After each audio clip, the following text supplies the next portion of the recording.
So welcome back to my another video. Today I want to talk about a topic, how to be a better loser. So like, wait, what?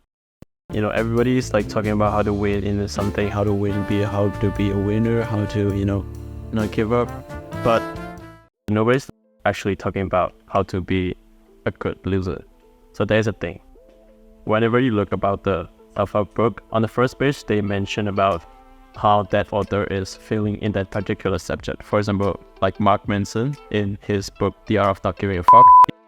He's been struggling with his financial, he's been bad in his relationship, it was the worst state of his life. Robert Kiyosaki on his Poor Dad, Rich Dad book, he was financially struggling at that time. And David Goggins in his book, Can't Hurt Me, he was bullied when he was a kid. So they were failing in that area for so long, and then they developed the kind of solution and they eventually wrote a book. And also another myth is that like this guy is talented, this guy is not talented. He's like very skilled in that particular area. For me personally, I think I see it's like for example, this person is interested in basketball, the other person is not interested. What happened is that when you let these people try basketball for the first time, and like the one that interested in the basketball is like, shoot it, he failed it. It's like, why? And then you find out why, and you keep doing that failure again and again. Is it my position? Is it my shooting style? Or is it how I throw the balls? Or like he keep improving in many areas that he need to fix. But for the other person, he's like, nah, maybe this is not my thing, and he quit it. So like talented people are just like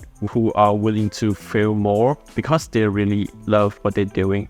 So like they just keep failing more time than the others so that they improve. In the early days things, and I was like afraid if I'm gonna make it right or wrong. I was like too afraid to make a move. Eventually, if I didn't do stuff, then I'm not gonna learn anything from it. 4 years ago, I was doing my first short film, I think 5 years ago, and I don't even have a laptop to edit, so I had to borrow from my friends. And when I look back to that short films, I kind of cringe and very bad.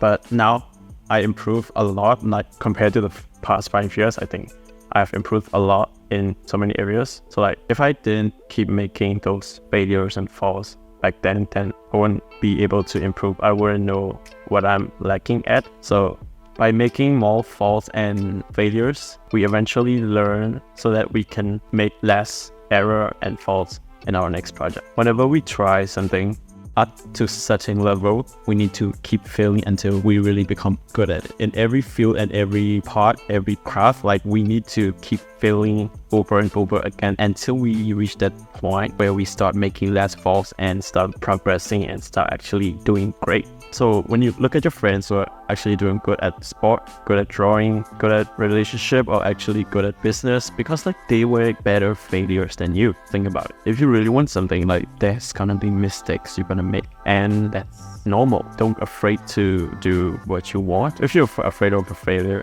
then you're actually missing out.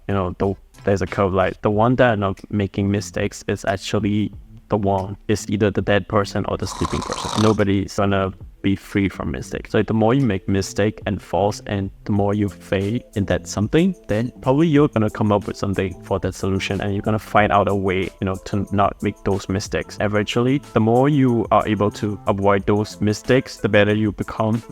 That's how you become a professional, or something like that. Or you become really good at that subject or that craft. Those failures, mistakes, and everything, the errors, they are all just the stepping stone to the better one. So make more mistakes. I always compare myself with the person I was yesterday. So like I'm not perfect yet, but I'm making less mistake compared to my past self. Then that's the only thing I want, just to be better than the person I was yesterday.